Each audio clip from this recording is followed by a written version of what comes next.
We won. And how did we do it? In this video, I'll go ahead and talk about this very challenging case that we had filed on November 10, 2020. And the result came about on February 25th, 2021. And this is great news. 3 months only. It is done. It is over. And it is time for celebration. Bijoux Ngwanda here, immigration lawyer in the DC metropolitan area. If you're new to my channel, please go ahead and subscribe. If you're not new, welcome back. And please don't forget to hit the notification bell so you don't miss any of my videos. And please go ahead and like, share, comment below. I always go back and respond to your comment, okay? Let's get right into it. This video, it's about a case that we had to challenge abandonment of lawful permanent residency. So what is the law? The law says clearly that when a lawful permanent resident has been abroad continuously for more than 1 year, the presumption is that abandonment has occurred, okay? If you have a lawful permanent resident card, the so-called green card, if you go outside of the US, you pretty much can only stay for 6 months, 180 days. But if you know or you didn't know, and then you start staying longer than 1 year, unfortunately, the presumption is that abandonment has occurred. And to avoid that, usually people file for re-entry permit prior to leaving.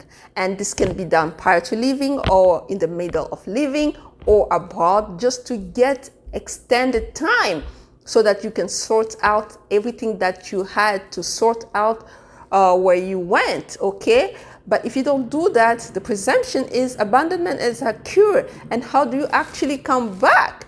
So that is very challenging at the airport. And sometimes they might let you in, but then it becomes questionable as far as your green card, the validity of your green card. So this is actually what happened with this person.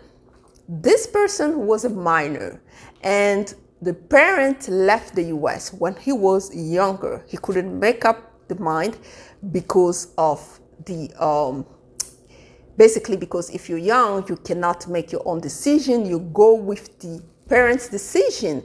And the law is very clear. If the intent of the parent is to go outside of the United States and stay there in their country, so the intent of the parent gets transferred to the intent of the child. So the presumption is abandonment again has occurred. So, but this is so unfair because you are a child. Maybe you didn't want to leave, but there's nothing you can do. You go with your parents, and that was the case. The guy went with his parent because the parent decided to go back home. So the guy went with his parent. He was very young, pretty much 8 years old. Couldn't decide because he's a child, minor child. You cannot make any decision, basically. So the parents are making decision for you. The guy went home, and what happened is year passed. Year after year after year passed, okay? And now the child turned 18, and he wants to come back to the US, okay? And start trying to come back to the US, it becomes very challenging for the child. Now turned 18. So at some point, the child, when he turned 18, he gets a B1 visa and get here on a visitor visa and go back home again and get another B1 visa and a visitor visa again and go back home. But the child want to come back and start working in the US. And how do you do that? That's what we were able to argue for the child. We were able to show that even though the intent of the parent was transferred to the child, unfortunately for the child couldn't decide, but we can show now that the intent of the grown-up person is and was always to come back to the US. We had to find creative ways to show that because the law is very clear about the intent of the parents being transferred to the child. So we had to really go deep.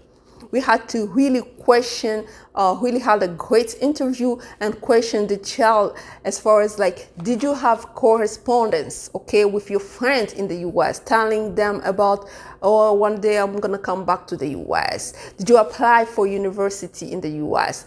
Did you get into some type of competitions online in the US? And when you came as a visitor in the US, who did you visit? Where did you stay? What was the intention when you came back? So we were able to figure all that and put our argument, because the law says that the intent of the lawful permanent resident is the one that they will go with rather than the time spent abroad.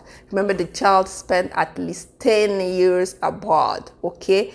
Clearly abandonment of lawful permanent resident, and we were able to just argue straight on despite the strict rule, despite the fact that it clearly says that we will go with the intent of the parent that has been transferred to the child. Despite that language, that very strict language in the law, we were able to show the judge that unfortunately this child just was pretty much powerless to decide. So if you can look at circumstances surrounding all that, then we will be able to actually prove our case. And we're able to prove our case. My friend, we have won. So we have won. Please comment below. If you need consultation, please email me, because my phone number, as I said, will change and I will communicate with you my phone number today. Okay? In this pretty much by the end of the day. But if you keep calling my old phone number, you're pretty much going to get somebody, because we're in the transition. But unfortunately, you just have to email me for now. Email address is right there on the screen, and just go ahead and email me for consultation, and consultation fee apply. Bijoux Ngwanda here, immigration lawyer in the DC metropolitan area, and today was just great news. Thank you. Bye-bye.